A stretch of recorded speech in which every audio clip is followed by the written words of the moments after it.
Hi, Trace Micah from Great Day on the Water Guide Service here. Welcoming you to this episode of Fishing and Hunting the North Country. My son Parker and I are hunting bluegills, well, and pumpkin seeds. He's got a pumpkin seed there. Sunfish on the beds. It is mid-June. We're just getting started, I think, here. We're a little late. The water temp's about 72. They usually try to start somewhere around 70, and it took us a little while to get there with our cold, damp spring, and now we kind of just shifted into a hot summer, so the water's finally starting to warm here. But it's a nice male pumpkin seed there. We'll get him back, and we'll talk more about everything that we're doing, what locations we're looking for. Nice job, buddy. But we'll be back with more mid-June, central Minnesota sunfish on the beds. Hey, my son's got another one here, another pumpkin seed. Ooh, that's a nice one. Bigger than the other one. Yeah, you fight pretty good. Oh, my bumper's going down. That's what happens when you're on them. Okay, nice one, buddy. We'll let him go back to fertilize eggs on the beds and guard the beds.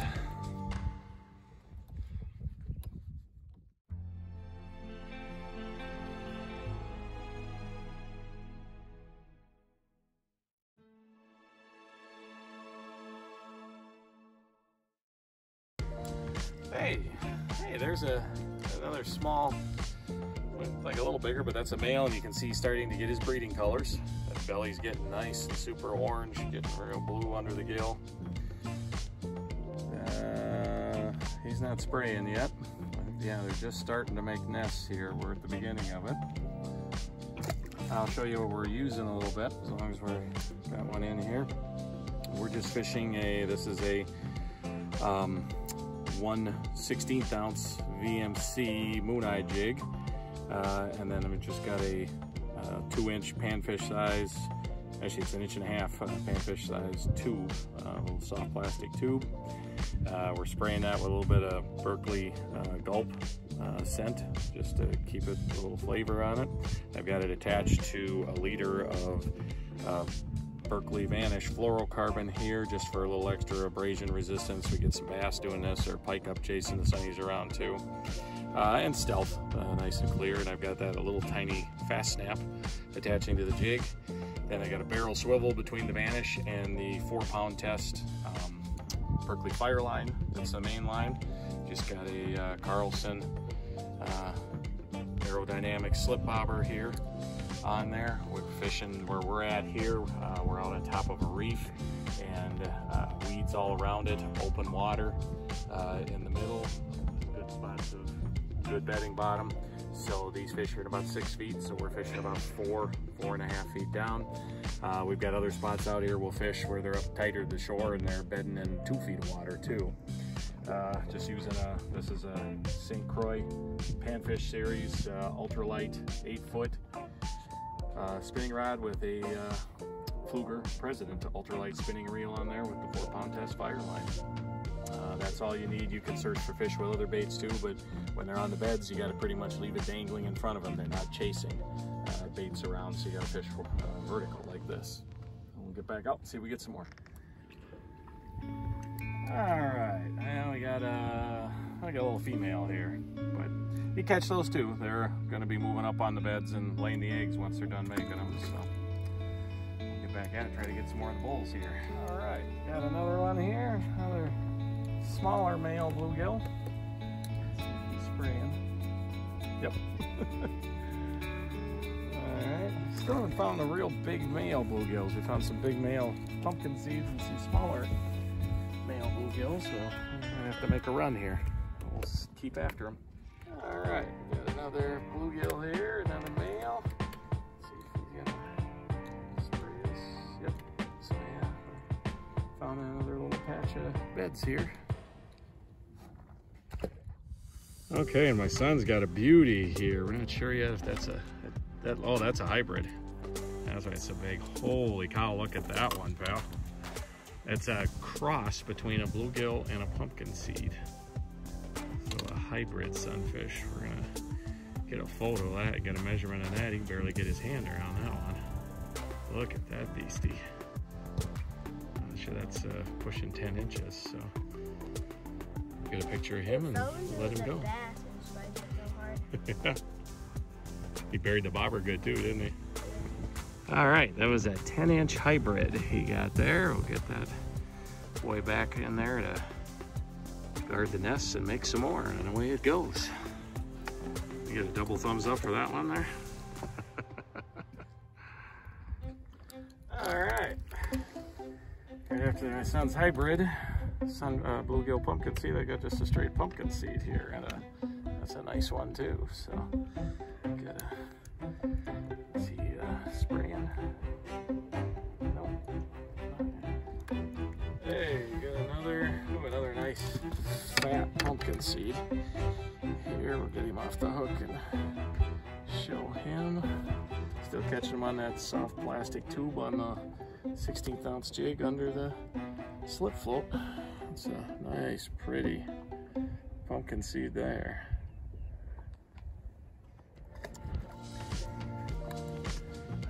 So again, we're moving around. We have a reef here that's surrounded by weeds. It's about 6 feet on top in the middle. There's some areas of weeds scattered in the middle of kind of the donut hole, but a lot of it's harder bottom, just the right bottom for bedding. So that's what they're up here on. Again, shoreline spots are good too. What you're looking for in the bottom is you don't want mud, but you don't want rock, and even not really gravel either. You want sand works or clay, kind of crusty clay. So not hard, not soft, but kind of medium bottom.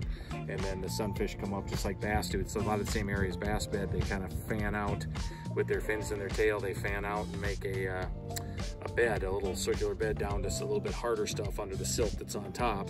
They kind of fan the silt out and get to that little bit harder stuff, and then that's where they stand guard. Females come in, drop their eggs in there. The males get all brilliantly colored. That's what's fun this time of year too, to attract females to their nest. Several females will come in and lay eggs. The females sit out in the weeds and then come in, lay their eggs on the nest, leave right away. The males stay there then and guard the eggs until they hatch, and that's what we're doing here. They're not feeding, they are attacking our baits, trying to keep everything away from their nests, and especially if there is eggs on it. So the bobber goes down quick. You got to set the hook quick because they're not feeding. Once the eggs hatch, then they just leave them, and then fry that hatcher on their own. So we'll go back and get some more. All right, we got another pumpkin seed. Right before this, it might have been a small bass or a big sunny came up and hit my bobber too and knocked it right out of the water. So just a little too much ripple on the water here, and they're not quite going aggressively enough, but you can, and I'll show later some baits, but you can use small little top waters too, especially if they're up closer to shore on shallower beds, and you can get the sunnies to come up on, especially when you see them coming up and hitting your bobber a lot when you're doing this. You go to the little topwater baits, and I'll show some of those later, and you can have a lot of fun with that too. All right, what we got this time? Oh, we got a nice bluegill here. This is a little nicer male bluegill here, getting up around that 8 inches. You probably noticed we're not keeping anything today. We just don't need any fish right now. We got some crappies we caught fresh in the fridge, and then we got some perch from over the winter in the live well. I'll let him go in the live well in the freezer. So we're not keeping anything today, but this would be a good time, not only to get kids out with bobber down after bobber down after bobber down, but also if you want a fresh meal of fish, fresh sunnies, tough to beat. Love it. But like we're doing today, if you don't need any fish, resist the urge to keep your limit of this multiple days in a row and freezer fill. You can damage a population of sunfish just like any other species of fish, especially if you take all the big males off of the beds and they're not there to protect the eggs. We're going to have less survival rate from the reproduction too.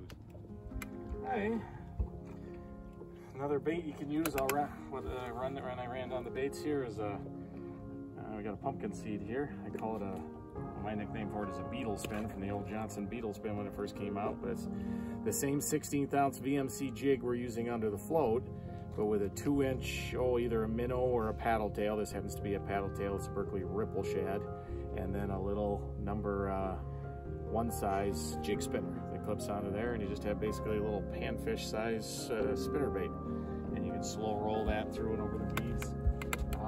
If the sunnies are on the beds, they they'll tap at it. They might not follow it enough to get it, but it's how you can find where they're at. They'll show you they're there.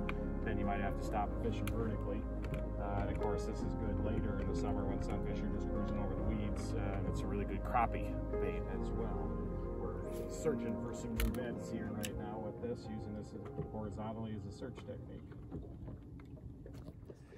And my son, we're hunting here. He's using that search bait I talked about, the beetle spin. Got a nice bluegill there. Caught a couple of pumpkin seeds earlier.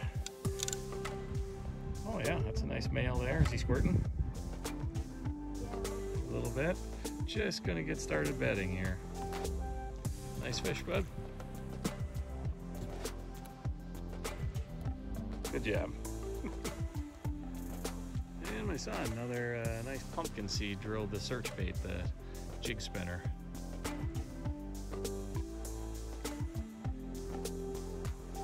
Nice fish. There's a nice bluegill, male. This one on the squirt me. Nope, he's not milking yet. We found another area of beds using that search technique with the beetle spin. So then I tossed the bobber back out and got one right away. Hey, moving around again with that search bait, and we got into an area with some weeds right next to the harder bottom. And the thing this time of year too, a small crappie. See, she's got eggs in her still. It's a female. But the crappies will be a lot of these areas on these reefs or these shoreline areas where the sunfish move up to the inside weed edge, and then that's where they're starting to make beds on that firmer bottom inside the weeds. The small female sunfish are staging out over the tops of the weeds. A lot of times you'll scatter them when you come over with your boat because they're right up by the surface.